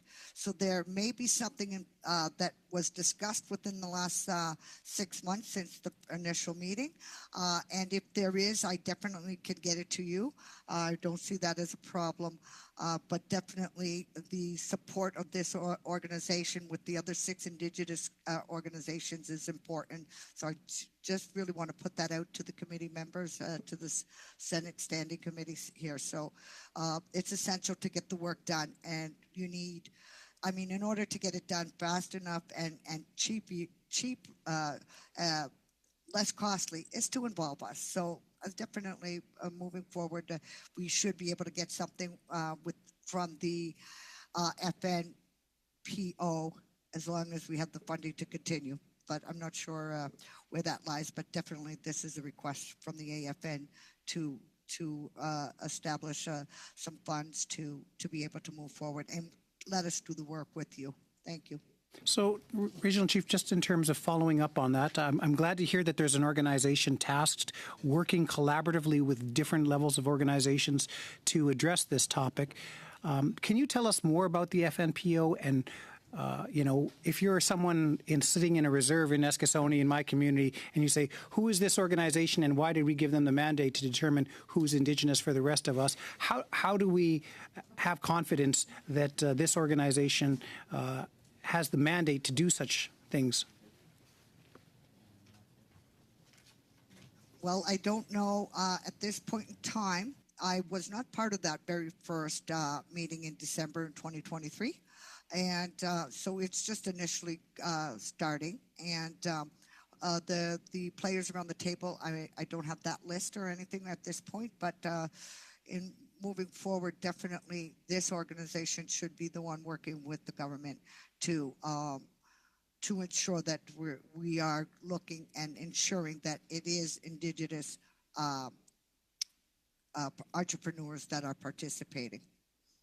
Take it from the chair that this organization that's doing this ongoing work would be given the opportunity to submit a document that might help improve the study? More than welcome to submit it. Okay. Is there any final comments that either of you have on how we can improve this process? Joanne, I heard a good bit from you, but I wanted to give Mr. Ducharme a chance to weigh in and final thoughts. Well, I think at CCIB we are ready and we have our feet on the ground doing all of this work already. I think a lot of the things, when you look at this, we're talking Indigenous business. There's almost two different sidelines here. You're determining who's Indigenous, and then you're also in turn determining what an Indigenous business is. I think the indigeneity is something that even within the FNPO, my understanding is, again, each one of the First Nations would still have to determine who their membership is, and I don't know if the FNPO as a whole would be respected across the country. I mean, we have 630 some First Nations that have their own rules and regulations and who they have on their membership, and even some of the stuff that Chief Bernard mentioned today about who they keep on as members, even though if the government, and again, a lot of that with the government, I think, is a result of funding and costs associated with it. Thank you very much. Mrs. McNulty, please. Merci beaucoup. Thank you very much, Mr. Chair. Mr. Ducharme, earlier you mentioned, and I quite agree with you, that if we required that Indigenous businesses to have a certain number of Indigenous employees, but that we're not requiring the same thing of, for example, women-owned businesses or for those of visible minorities, that's a racism. That's a way of adding difficulty for Indigenous businesses. Now, I want to come back, take a few steps back. You were saying if within the community people are not available with the correct training, it's, of course, you're going to go look elsewhere outside the community. Is there anything that gets in the way of access to training within some of the communities? And how could we fix that? This is dealing a little bit with employment, which is sort of outside of my everyday realm of work. But I think funding is an area that there's not enough funding out there for Indigenous people to get to these different programs. I think, again, if you looked at the educational groups to say how much funding is out there for Indigenous business, that could be an area where they're struggling. But again, our Indigenous businesses are looking, and even non-Indigenous businesses are always looking for Indigenous within certain sectors. I mean, within the engineering field, there's a very limited number. Architects, I believe there's only 17 certified Indigenous architects in Canada. That was a couple of years ago. So there are areas. Again, as Indigenous businesses, as I mentioned earlier, some of them are bringing in, they're training these people, getting them their certificates, hoping they stay on. But again, they're still celebrating if they move on to other areas. So I think working together with the ISIT holders to bring the opportunities and actually do stuff where there is opportunities and not just go to school. If there is actually trades in different areas that there is a real lack of Indigenous employees would be beneficial. Merci beaucoup. Merci beaucoup. Thanks. I don't think I answered the question, but maybe I do. Never mind. Thanks. We'll go to Mr. Backrack, and then I just need about 30 seconds just for some housekeeping. Mr. Backrack, go ahead, sir. Thank you, Mr. Chair, and thanks again to both of our witnesses for their part in this important conversation. Indigenous Services Canada does have a procedure in place for pre-award compliance audits, and I'm curious, Mr. Ducharme, whether any of the businesses that are members of your organization have been subject to such pre-award compliance audits, and if so, what their experience of that audit process has been. In the past, we have had a couple of businesses that have been audited, and they did say it was a very thorough process that they went through. Again, there used to be a trigger, I think, on a value of contracts that they said there would be audits, but I don't know if that's ever been completely followed through on. Yeah, I believe the trigger is value of $2 billion. Those audits are required, and there's some discretion to perform audits in other cases as well. I guess the question is whether you feel that audit process is sufficiently robust to ensure the integrity of the overall process, or whether there are improvements needed when it comes to audits. Well, I think that audit process should have almost done it the original part to be able to allow them to be actually be included in the directory to ensure that they meet their criteria. So more comprehensive and applied in more cases prior to even being considered, as opposed to right before a contract award? Yes. Okay, thank you. And Chief Bernard, do you share that view? Yes, I do. And I think that I do want to just note before I know he's closing in 2 seconds, we have Resolution 73, 2023. That was passed at the AFN last year at the General Assembly that I would like to submit if I'm allowed to. And also I have the document on the Standing Committee from 2006 that the Standing Committee, this was in reference to the procurement strategy. And if the people around the table who are making these decisions have received this document, and if not, am I able to submit it? Chief Bernard, I'm sure the committee would appreciate you tabling both of those documents for our review as part of this study. And with that, Mr. Chair, I'll hand the floor back to you.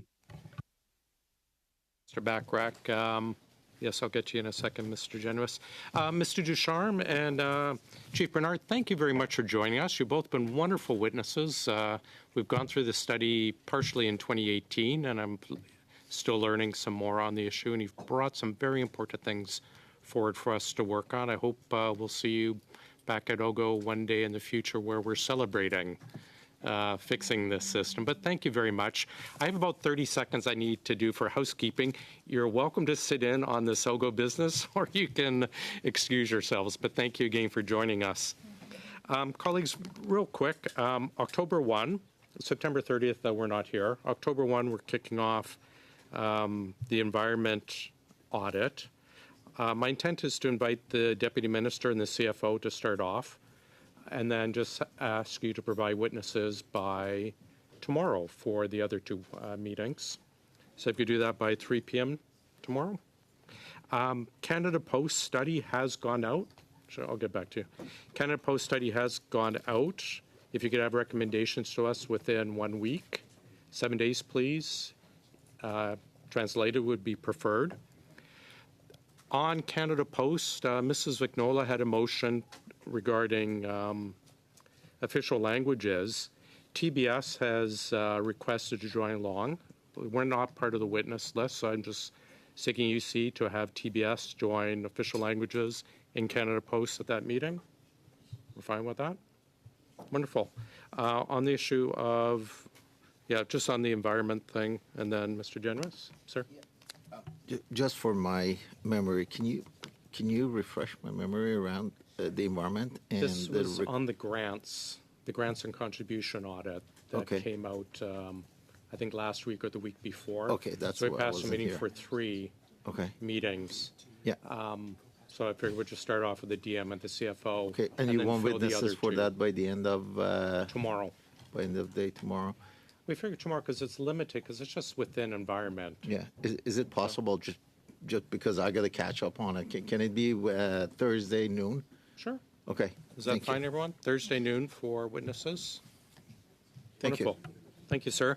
And then Mr. Genuis, please, and then Mrs. Kusi. And we'll wrap up quickly. Sure. Just on the Indigenous procurement study, something Mr. Batiste said made me think of it. We can receive documents from witnesses or civil society groups who don't have the opportunity to come as witnesses. As part of studies I've been part of in the past, there's been sort of an open portal for submitting written briefs. And I think it'd be worthwhile for this study in particular to invite written briefs. There's over 600 Indigenous nations in Canada. They won't all be able to testify, of course. I wanted them all to be able to testify, but given the limit of meetings proposed. So I wonder if I assume it would be agreeable to just have that portal available and to invite written briefs and incorporate that as part of our deliberations on this. Yeah, I assume, as always, we receive solicited and unsolicited briefs through the clerk or through the OGGO webs or email address, and then they're just forwarded after translation if they're relevant. So if that's fine with everyone. Okay. And then Mrs. Kusi, and then we'll adjourn.